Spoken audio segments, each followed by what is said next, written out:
Hello বন্ধুরা, সবাই কেমন আছো? আশা করি ভালো আছো। আমিও খুব ভালো আছি। আর এই ব্লগটা দেখে তো আমি আরও ভালো হয়ে যাচ্ছি, যতবার দেখছি।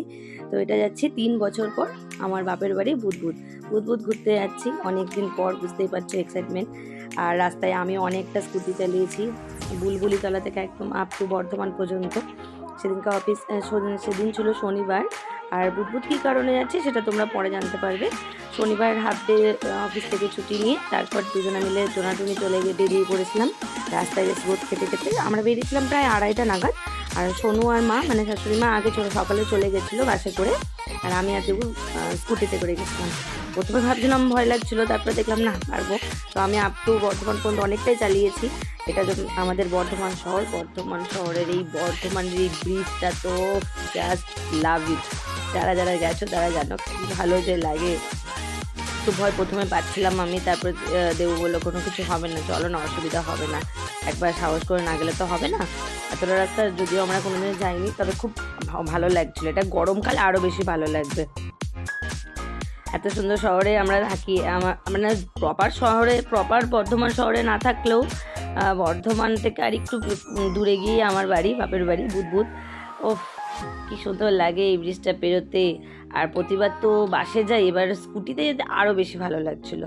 আর এটা গরমকালে একবার যেতে হবে, দারুণ লাগবে বিকালবেলাটা। আর এত তাড়াতাড়ি সন্ধে হয়ে যায়, 2:30টা নাগাদ বেরিয়েছিলাম আমরা, একটু ধীরে ধীরেই আসছিলাম, খুব স্পিডে আসিনি।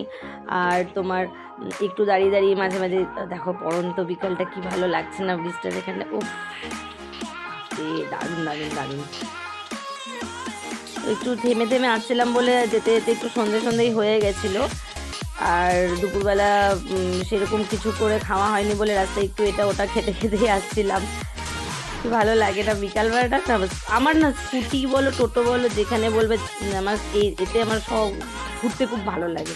মানে আমার গাড়ি ট্রেন বাসের থেকে আমার বাইকে বা টোটোতে আমার যেতে বেশি ভালো লাগে।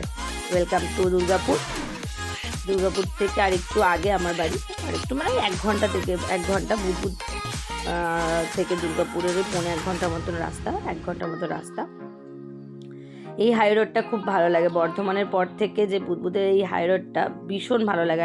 হাইরোডটা একদম মানে গাড়ি চালিয়ে খুব মজা। তবে আমি এটা রিস্ক নিইনি, এটা দেবুই চালিয়েছিল। এই জায়গাটা আমার একটু ভয়ই লাগছিলো, কিন্তু চেপে খুব আরাম, কোনো জার্কিং হবে না, ভীষণ ভালো লাগে। তো রাস্তায় যেতে যেতে দেবু বললো চলো একটু চা খাবো। চা খাওয়ার জন্য একটা ধাবা খুঁজছিলাম, ফাইনালি একটা ধাবা পেয়ে গেছি। এখন বর্ধমান থেকে পেরিয়ে এসে বলছি কাছাকাছি এসে আমরা একটু একটা জায়গায় দাঁড়ালাম, একটু চা খাবো। কাছাকাছি চলেই এসেছি, বাড়ির কাছাকাছি চলেই এসেছি।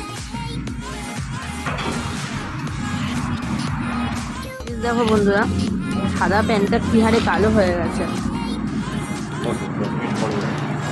কি হারে কালো, মানে কত রাস্তায় ধুলো, বাবা জঘন্য পরিমাণে কালো হয়ে গেল ধুলো। চাটা খেয়ে আবার দুজনে মিলে বেরিয়ে পড়লাম।